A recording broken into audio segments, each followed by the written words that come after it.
ഗൾഫിലൊക്കെ ജീവിക്കുന്ന മലയാളികളോട് അവിടെയുള്ള ബംഗ്ലാദേശുകാർ, അതുപോലെ പാകിസ്ഥാനികൾ, അതുപോലെ തന്നെ നേപ്പാളികൾ, ഇവരൊക്കെ സ്ഥിരമായിട്ട് ചോദിക്കുന്ന ഒരു ചോദ്യമുണ്ട്. നിങ്ങൾ ഇന്ത്യയിലാണോ അതോ കേരളത്തിലാണോ? അവരൊക്കെ ധരിച്ചു വെച്ചിട്ടുള്ളത് കേരളം എന്ന് പറയുന്ന പ്രദേശം അതൊരു പ്രത്യേക രാജ്യമാണ് എന്നുള്ളതാണ്. ഇത് ഇന്ത്യയുടെ ഭാഗമാണ്. ഇന്ത്യ രാജ്യത്തെ 25 സ്റ്റേറ്റുകളിൽ ഒന്നാണ് കേരളം എന്ന് പറഞ്ഞാൽ അവർ സമ്മതിക്കുകയില്ല.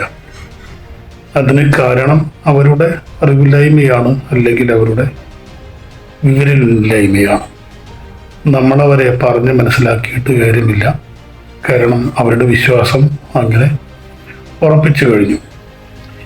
ഈ കാര്യം നമ്മളിപ്പോൾ പറയാൻ കാരണം എന്താണ് എന്ന് വെച്ചാൽ 2026 കേന്ദ്ര ഗവൺമെൻറ്റിൻ്റെ ബജറ്റ് പ്രഖ്യാപനം നടന്നു. ഈ ബജറ്റ് പ്രഖ്യാപനത്തിൽ പ്രഖ്യാപിക്കപ്പെട്ട കാര്യങ്ങളെക്കുറിച്ച് വിശദമായിട്ട് നോക്കി മനസ്സിലാക്കുന്ന ആർക്കും ഇങ്ങനെ ഒരു സംശയം തോന്നും.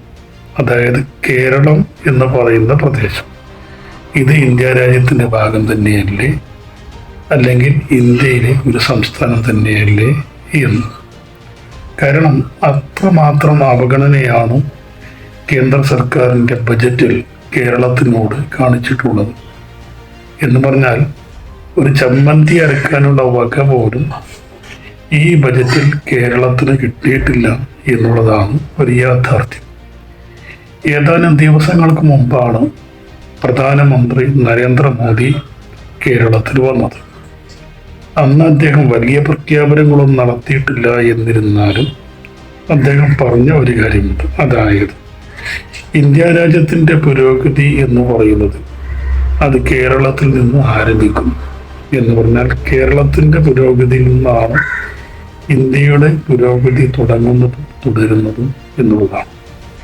പക്ഷേ കേന്ദ്ര ഗവൺമെൻറ് പ്രഖ്യാപിച്ച നയപ്രഖ്യാപനത്തിൽ അല്ലെങ്കിൽ ബജറ്റ് പ്രഖ്യാപനത്തിൽ കേരളത്തിന് ഒരു 10 പൈസയുടെ പ്രയോജനവും ഉൾപ്പെടുത്തിയിട്ടില്ല എന്നുള്ളത് ഒരു വസ്തുതയാണ്. മലയാളികളെ സംബന്ധിച്ച് ഈ ബജറ്റിൽ ഒരുപാട് പ്രതീക്ഷകളുണ്ടായിരുന്നു എന്നുള്ളതൊരു യാഥാർത്ഥ്യമാണ്. വലിയ വലിയ പ്രഖ്യാപനങ്ങൾ ഗവൺമെൻറ് നടത്തും എന്ന് പ്രഖ്യാപിച്ചിരുന്നു, എന്നും പ്രതീക്ഷിച്ചിരുന്നു. കാരണം നിയമസഭാ തെരഞ്ഞെടുപ്പിന് ഇനി 1-2 മാസം മാത്രമാണ് ബാക്കിയുള്ളത്. സ്വാഭാവികമായിട്ടും കേരളത്തിന് ഒരുപാട് കാര്യങ്ങൾ പ്രഖ്യാപിച്ചു കൊടുക്കും എന്ന് നമ്മൾ പ്രതീക്ഷിച്ചിരുന്നു. ഉദാഹരണത്തിന് റെയിൽവേ, അതിവേഗ റെയിൽവേ.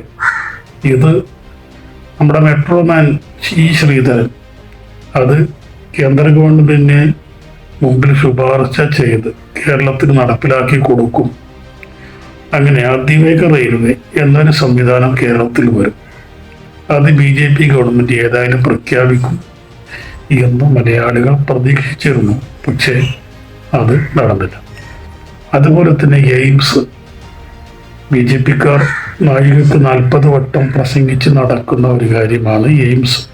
അവിടെ MP ആയ സുരേഷ് ഗോപി എവിടെ ചെന്നാലും, കരിങ്കിൽ ചെന്നാലും, പൊതുയോഗത്തിൽ ചെന്നാലും എപ്പോഴും പറയുന്ന കാര്യമാണ് എയിംസ്. ഞാൻ എയിംസ് കൊണ്ടുവരും, തൃശ്ശൂരിൽ കൊണ്ടുവരും, ആലപ്പുഴയിൽ കൊണ്ടുവരും, അങ്ങനെ പലയിടത്തും കൊണ്ടുവരും എന്ന് അദ്ദേഹം പറഞ്ഞിരുന്നുവെങ്കിലും എയിംസിനെ കുറിച്ചും ഒരക്ഷരം ഈ ബജറ്റിൽ പറഞ്ഞിട്ടില്ല.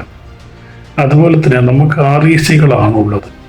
നമ്മുടെ എഞ്ചിനീയറിംഗ് വിദഗ്ധരെ വാർത്തെടുക്കാൻ ഉതകുന്ന തരത്തിൽ ഒരു IIT ഈ ബജറ്റിൽ പ്രഖ്യാപിക്കും എന്ന് നമ്മൾ പ്രതീക്ഷിച്ചിരുന്നു. അതും സംഭവിച്ചില്ല. എന്ന് പറഞ്ഞാൽ കേരളത്തിൻ്റെ സമഗ്ര മേഖലകളെയും ഒന്ന് തൊടുക പോലും സ്പർശിക്കുക പോലും ചെയ്യാതെയാണ് ഈ ബജറ്റ് പ്രഖ്യാപനത്തിലെ പ്രഖ്യാപനങ്ങളായിട്ട് മാത്രം കിടക്കുന്നത്. ആകപ്പാടെ കേരളത്തിന് വേണ്ടി പ്രഖ്യാപിച്ചിട്ടുള്ളത് കടലാമകളെ സംരക്ഷിക്കാനുള്ള ഒരു പദ്ധതി മാത്രമാണ്. ഇവിടെ മനുഷ്യരെ സംരക്ഷിക്കാൻ താല്പര്യമില്ലാത്ത, മനുഷ്യരെ സഹായിക്കാൻ താല്പര്യമില്ലാത്ത ആളുകൾ കടലാമകളെ സംരക്ഷിക്കും എന്ന് പറയുന്നത് തന്നെ ഒരു വിരുദ്ധമാണ്, ഒരു വിരുദ്ധതയാണ്. നമുക്കറിയാം ഈ കടലാമകളെ സംരക്ഷിക്കാനുള്ള പദ്ധതി എന്ന് പറയുമ്പോൾ തന്നെ അത് അമേരിക്കക്ക് വേണ്ടിയുള്ള ഒരു പദ്ധതിയാണ്.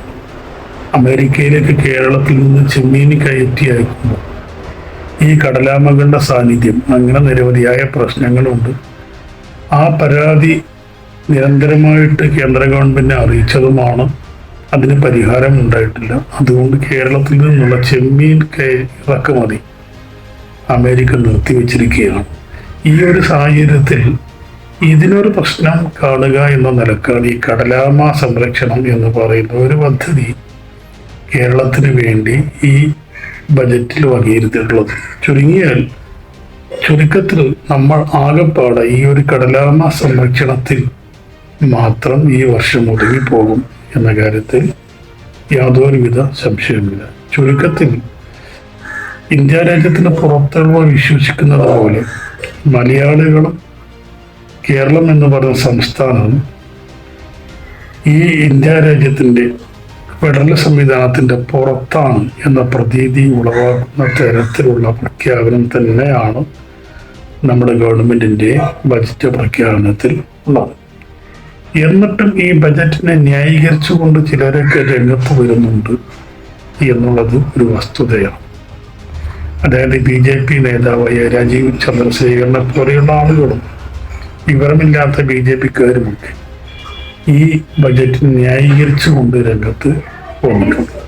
പക്ഷെ ഇവരൊക്കെ എങ്ങനെയൊക്കെ ന്യായീകരിച്ചാലും ഒരു ന്യായീകരണം യഥാവിധി കണ്ടെത്താൻ ഇവർക്ക് സാധിക്കുകയില്ല. കാരണം 100% നമ്മുടെ സംസ്ഥാനത്തെ ഈ ബജറ്റിൽ അവഗണിച്ചിട്ടുണ്ട്.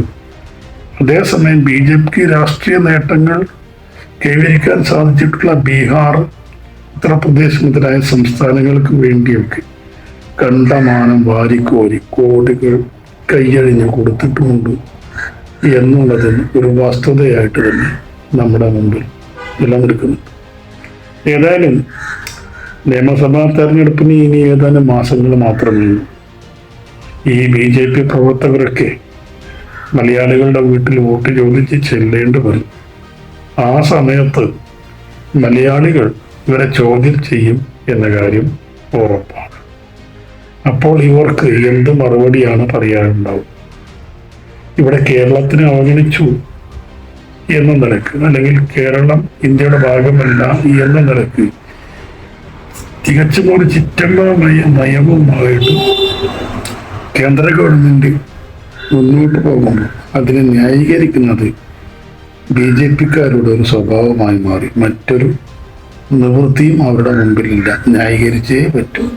പക്ഷെ മലയാളികളുടെ മുമ്പിൽ വോട്ട് ചോദിച്ച് ചെല്ലുമ്പോൾ അവർക്ക് ഇതിനൊരു വിശദീകരണം കൊടുക്കേണ്ടി വരും. മറ്റൊന്നും തന്നെ അവർക്ക് ഈ തെരഞ്ഞെടുപ്പിൽ മലയാളികളുടെ മുമ്പിൽ സമർപ്പിക്കാനില്ല.